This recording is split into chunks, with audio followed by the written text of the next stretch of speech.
Ladies and gentlemen, our first session is titled The Gap Between Knowing and Saying. This session explores how unconscious biasness shape leadership and decision making, often in ways we do not even understand. And to talk about such an important situation, such an important topic, I would like to invite Ms. Arshi Ahmed, facilitator coach at PSTD and CEO of Flying Hedgehogs, to kindly come forward and share her insights on such a valuable topic. Please give her a warm welcome to Ms. Arshi Ahmed to kindly come on the stage.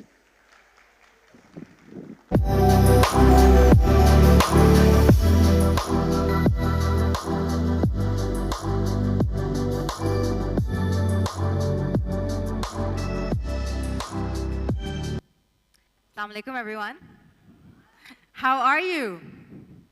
So I was at WIPCon 1 year ago, I think approximately the same time, similar audience, few different faces, so I'm extremely happy to be here, extremely happy to be part of this inclusive shift that PSTD and all of our sponsors are trying to do. So it's a great, great moment and very grateful to be here. When I heard the national anthem, when we were starting this, I think the whole point hit very, very deep in my core. And I think inclusion is so much more than numbers, right? I know we have to have numbers. I know we have to have the right amount of women in our workforce, the right kind of ethnical balance. But inclusion is really about that mindset, that shift towards performance. And the gap between knowing and saying what we want to say. So that's what I offer you today, and I really, really want all of us to be very, very inclusive for the next 15 to 20 minutes. Oh, there you go. Raise your hand if you have left a meeting thinking, I should have said that. Come on, guys. Right? I've definitely left many meetings thinking I should have said that. Now keep your hands up. Raise your hand, or keep them raised, if you've softened how you spoke to sound more acceptable. I think I should, it's okay with you, right? We've all done that. We call it political correctness, right? And then raise your hand if you feel like someone else got credit for what you thought about in that meeting first, right? So this is all of us. And there's a reason that all of us do this, because we come from a background, context of everyone saying, Dekho, if you want to get accepted, you have to do a few things. Who set these boundaries for us? Who told us to act a certain way, think a certain way? And what I'm trying to offer today is all of these reasons as why we are not being able to have everyone be inclusive in our organizations, because everyone's been created so many barriers in order to move forward. So who am I? We had a little bit of introduction, but just to tell you why this subject really, really matters to me and very close to my heart. So I've lived in 5 countries. I've worked across 3 continents. I have 2 daughters. And I am very, very passionate about working with different cultures, with different people, and understanding what the whole culture shift is about. And that's what my practice is really focusing on transformation and culture.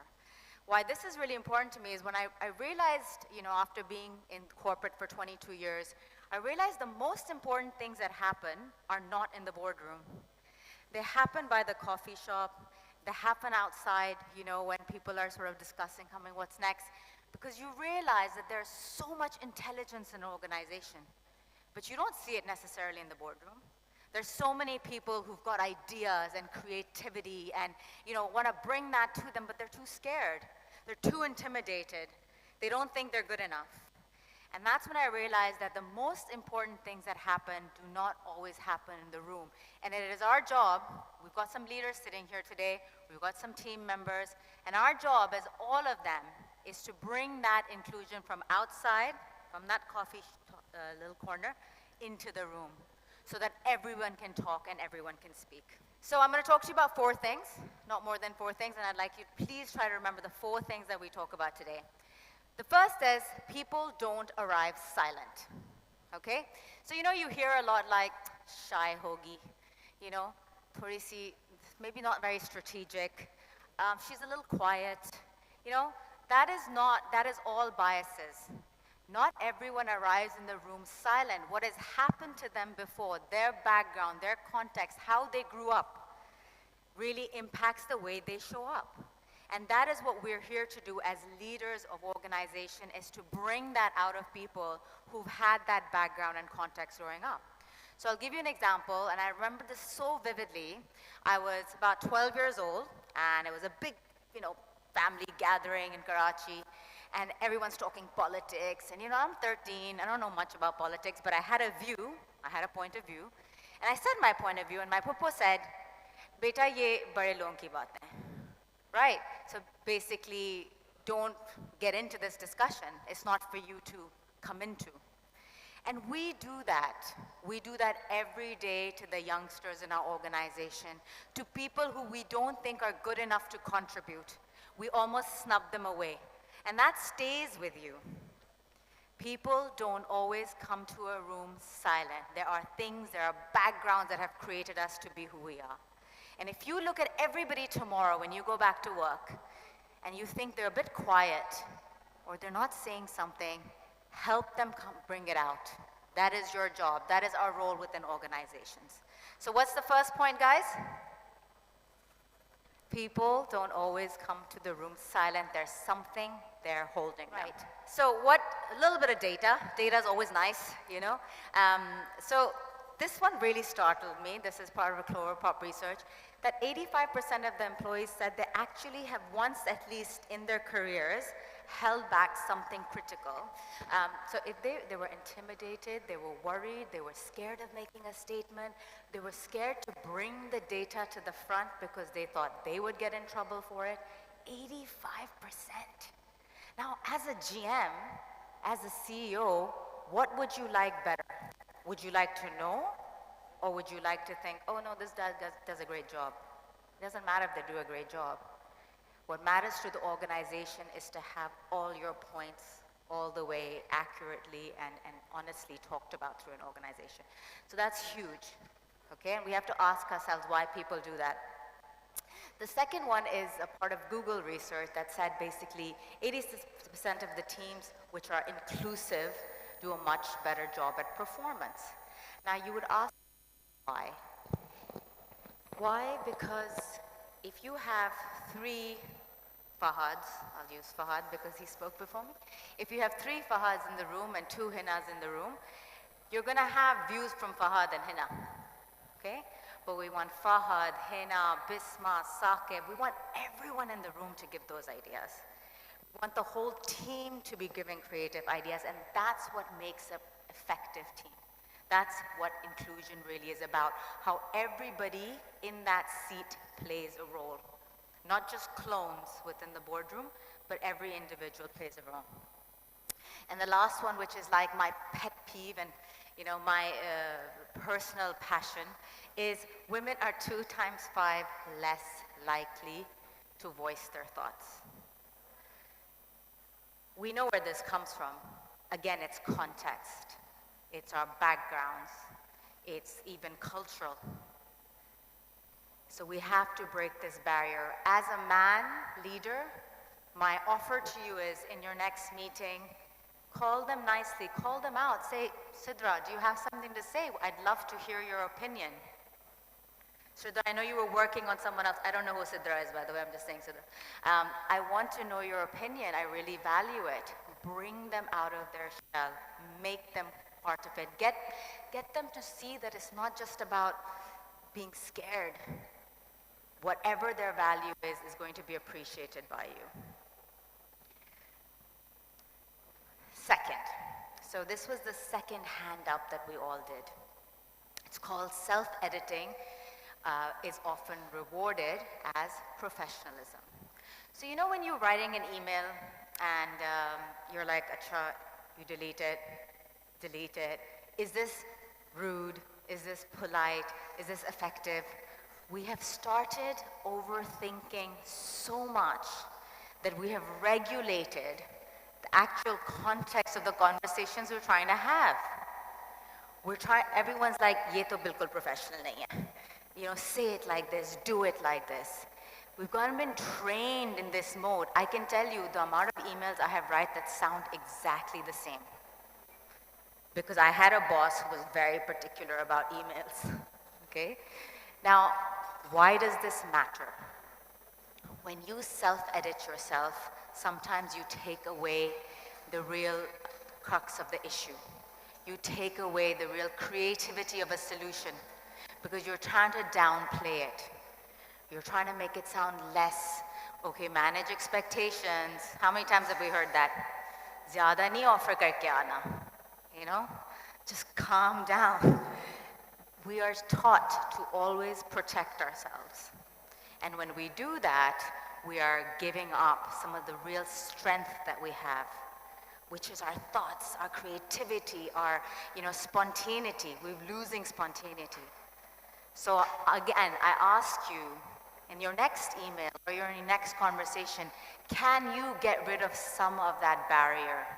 Can you speak a little bit from your gut and talk about the issue with real sort of passion and insight? So I talked a little bit about this Google research, but I want to go into it in detail. It was Project Aristotle was all about trying to identify why teams were successful. And I think we have a speaker talking about psychological safety, but I'm dipping into this for a second. Performance can only be driven when someone in your space feels safe, right?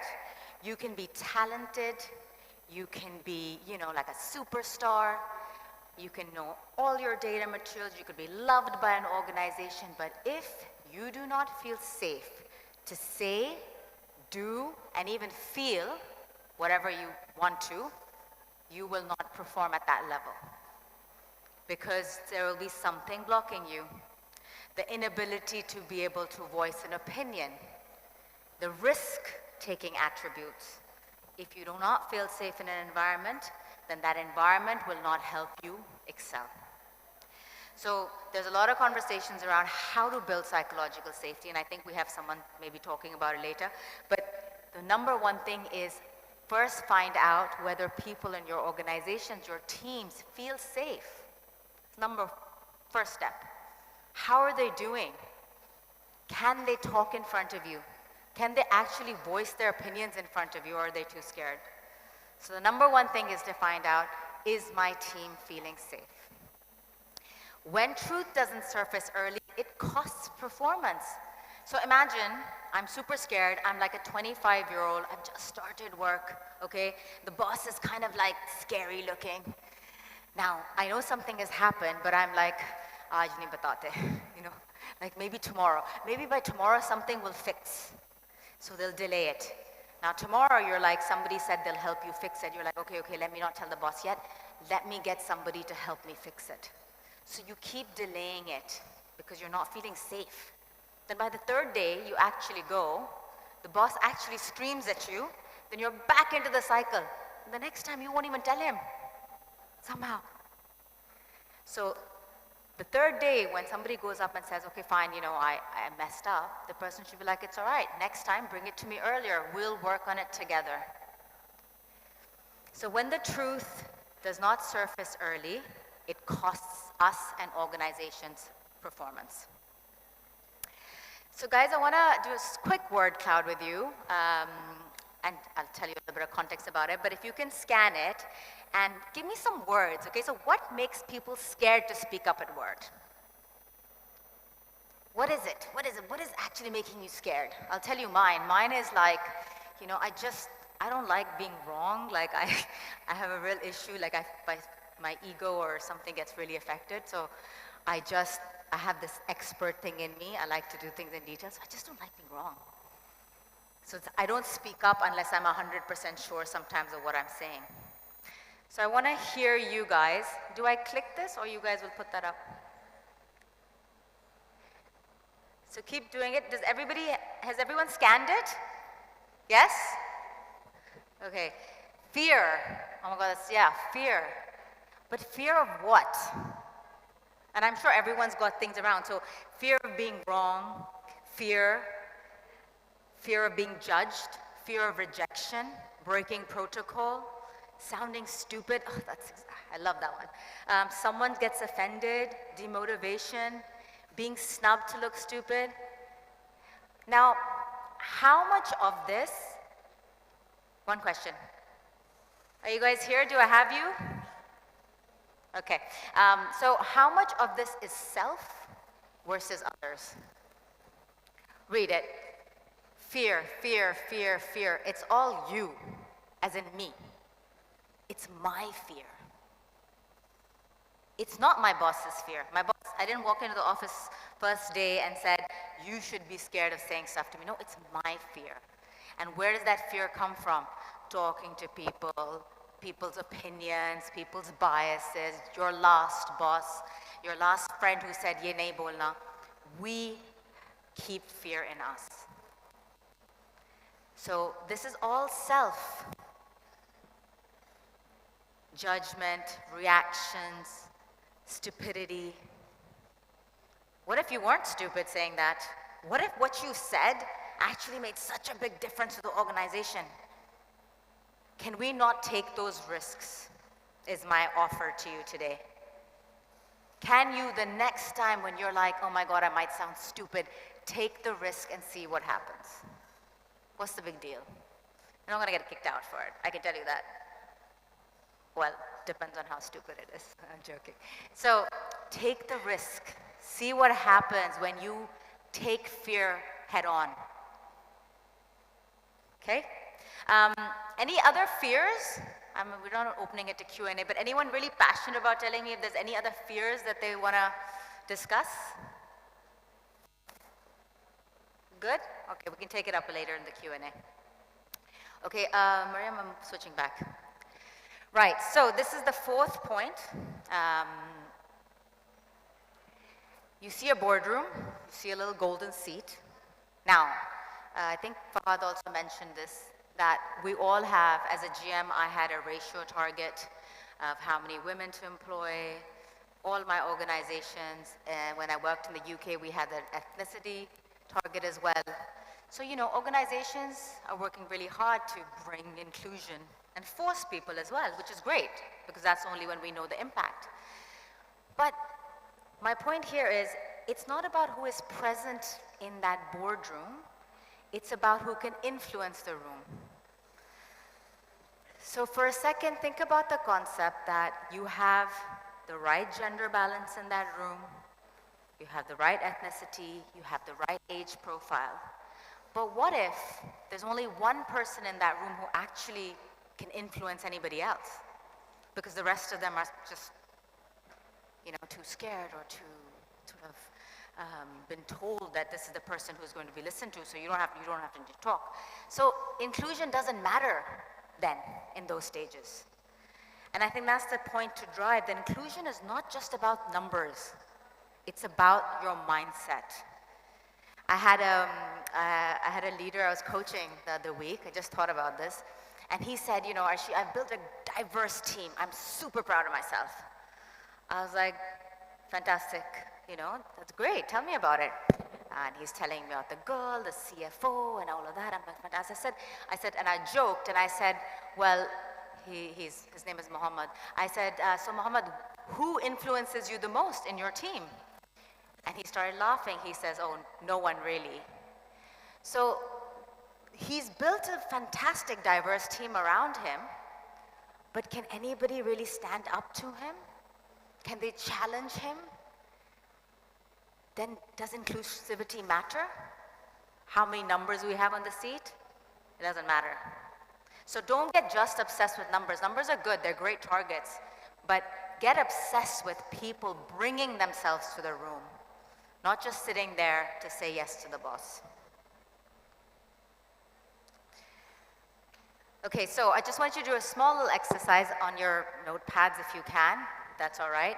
So this is something that I want you to notice. Who speaks first in your teams? Doesn't matter if you're a boss, not a boss, but just write this down. This will help you when you go back to work. In your team, every time, who speaks first? Okay, and then ask yourself, why doesn't someone else speak first? Just be aware of it. Who gets rewarded That's exactly the kind of thinking that is this the same person that gets rewarded every time, maybe? They call it, the favorite of the boss. And it's always like, yaar, ye badi achhi baat kiya tumne. Okay? So it's usually the same people who get rewarded, who are the same people who speak first, and there's this whole love affair going on with the boss and the person, and that's all that keeps happening. So we need to break this. And you can only break it if you see it and you recognize it. And the last is what stopped being said. It's always sugar-coated. It's like, but I think maybe if you could see this situation and then maybe try, we're holding back so much. We're so worried. I love the new generation in that concept. I think my generation was terrible at it. But the new generation really, they speak up, they have a voice, they're not as scared. So grow that, really harness that power. So I want to leave you with that, and then we're going to do a summary of the 4 points, is just think of ourselves, all of us, if you want to be inclusive, you almost have to let go. So it's kind of like this feeling of coming together means first letting go. That bird has to fly for everyone to feel like they're inclusive in a conversation. And you, every single one of you in the room, doesn't matter if you're a boss or a team member, everyone will play a role. I'll give you an example. My daughter, she's 14, and there's a new football player, she plays football. So a new football player comes to the pitch from another country, and Lila, my daughter's name, she's like, come on, Eileen, come play with us. She's trying to bring her in. Lila's not the coach. Lila's not the referee. Lila's just her peer mate, doesn't have any experience or expertise, but she's bringing her in.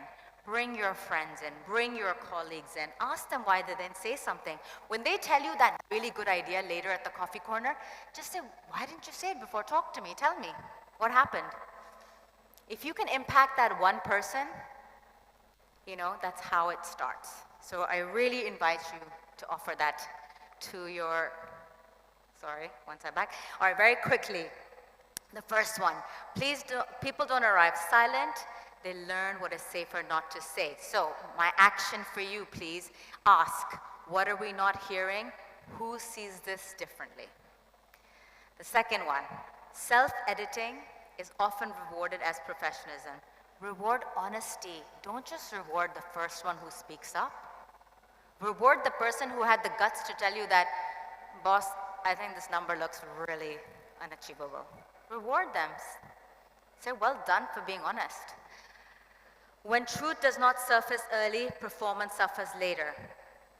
What might be we getting wrong? In a meeting, everyone's like, oh no, everything's perfect. Our boss is like, koi masle to nahi hai? Everyone's like, no boss, everything is perfect. So do you say, okay, if 6 months later, we had to figure out that something went wrong, what could that be? What are we not hearing? What are you not saying? Dig deep. And the last one, inclusive leadership is not about who can influence, it's about who you are, but who can influence the room. So after your next important meeting, ask yourself, whose voice actually changed the decision in that room? So yes, this is me. Please follow me. Please ask me any questions. I'm here for everybody, always via LinkedIn. And silence is where truth goes when it is no longer feels welcome. So thank you very much, guys. Thank you for your attention and your time, and to the WIPCon team for having me.